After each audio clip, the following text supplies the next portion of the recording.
تیم ملی فوتزال توجیکستان کارو در جمع‌آمد تعلیمی و تمرینی خود در دوشنبه ادامه می‌دهد.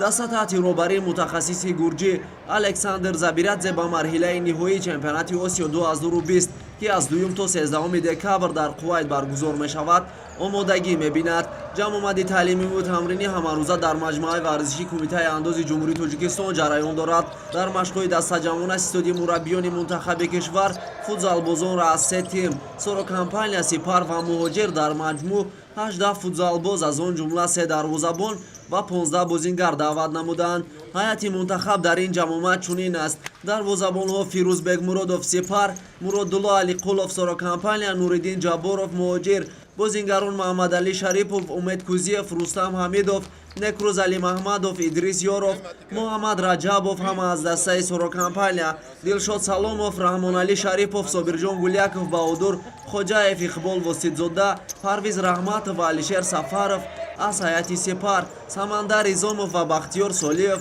از تیم مهاجر. Сбор очень проходит очень хорошо.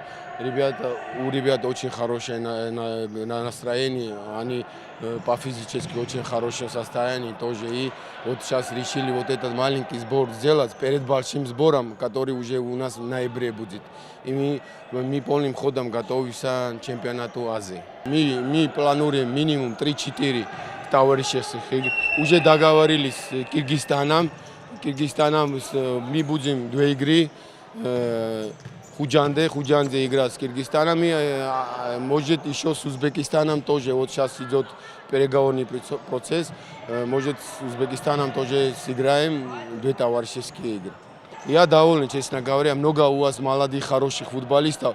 Вот еще вот, кого не смогли позвать, да, мы тоже смотрим на них. Очень хорошие, молодые, перспективные ребята. Обязательно их тоже, когда возможность будем, обязательно всех позовем. نوریدین جابورов دروازه‌بانی دسته مهاجر در برابر دو هم دسته خود самандар изомов و бахтиёр солиев مرتبه اول از به هیئت اساسی منتخب کشور دعوت می‌شوند. نوریدین این اقدام ستاد مربیان کشور را از هنرنمایی مجلای دسته مهاجر در لیگ کسبی فوتزال مملکت می‌داند. ما خیلی خرسندیم که ما رو در این جا یعنی که دعوت کردن. ما زحمت کوشش‌های ما در یعنی دسته مهاجر بود که ما رو به اهمیت نکردن، یعنی که ما رو در اینجا یعنی که دعوت کردن و ما کوشش میکنیم که یعنی که زحمت مهنت کرده با چمپیونات آسیا یعنی که تیار شده، تمرینات خود رو خوب انجام داده و با این چمپیونات یعنی که ما تیار میشویم. 16 چمپیونات فوتزال آسیا که از دوم تا 13 دکامبر در کویت برگزار می شود منتخب توجیکستان در گروه آ بازی میکند. رقیبان دسته ما تیم‌های ملی ترکمنستان، ویتنام و عمان به حساب می‌روند. 5 دسته بهترین چمپیونات آسیا 2020 و 9مین چمپیونات جهان اوید به فوتزال که سال آینده در لیتوا برگزار می شود راه خط می‌گیرند.